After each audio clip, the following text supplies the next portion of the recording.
What is up, ladies and gentlemen, YouTube? That's right. I'm Chris Smith, and today I'm going to be talking about DOA, Dead or Alive. That's right, the video game adaptation that, apparently was not very faithful, according to a lot of fans. Now, let's get to this thing as quickly as possible and stay to the end. Don't be an asshole. Help me out and subscribe. But let's get to this.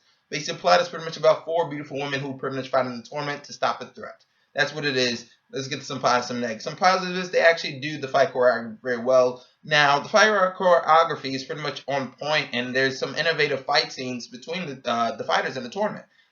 Also, I enjoyed the video game references, like the volleyball scene and the narrator that says fight, the ring announcer. I thought that was also very good. And sadly, also the music I thought was good. It was a very colorful and like fun movie. That's kind of all really what it is. And I know some people say this movie is not really faithful to the actual video games from the characters or whatever.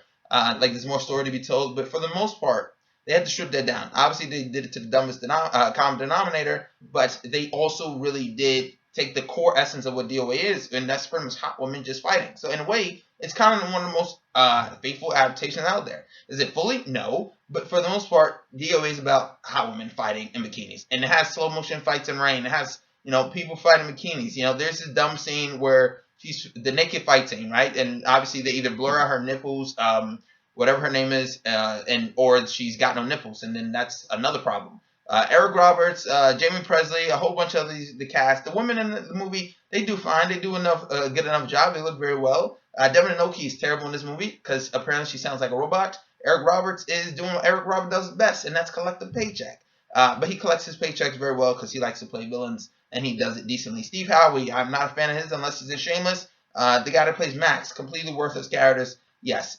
For me, they never really explain what the villain's plan is. Every time I watch this movie, I always would be like, wait, what is the plan? Because I feel like they just kind of fight in the tournament. Now, this movie is a bit of a hybrid, or it tries to mesh in so many genres, like Crouching Tiger, Hidden Dragon, Mortal Kombat, and the movie Debs with Jordana Brewster and Megan Good. If you've seen the movie, you understand my drift. For me personally, when you add them mesh together, it kind of works, and it is a fun movie, so I don't really get upset with it compared to other people because I never really played the games. But I did my research, and I can understand why you would get upset. Can you get angry? No, because come on, why would you get angry at hot women fighting in the rain? Come on, that's all. Also, for Eric Roberts' character, it seemed like he only hires Asians to work at this entire place, and it almost got me wondering, what is this, like a sweatshop or something? Also, another dumb thing is that how do they get the invitations? What is it, GPS tracking them? Apparently, they never really explain any of this. And overthinking these type of movies are really kind of stupid to do, but yeah, I can't really get annoyed at this because one, it achieves what it's supposed to do and be dumb, fun, amping up the sex appeal. And women could be annoyed at the objectifying women thing, but for the most part, men can like it because they're having hot women fighting. Women can like it because it's a bit of a girl power movie, but it gets the job done. Like I said, DOA, the game, is pretty much the essence of it. It's for 13-year-old boys who pretty much never got a copy of Playboy or don't know how to access the internet. And touch themselves. That's pretty much what it is. And this movie kind of achieves that. It has hot women fighting. That's all you really need. And that's all it really is. The story is nothing spectacular, but it's Paul W.S. Anderson, which is executive producer, and he also did Mortal Kombat, the first one. He executive produces, and you see that that's his stamp.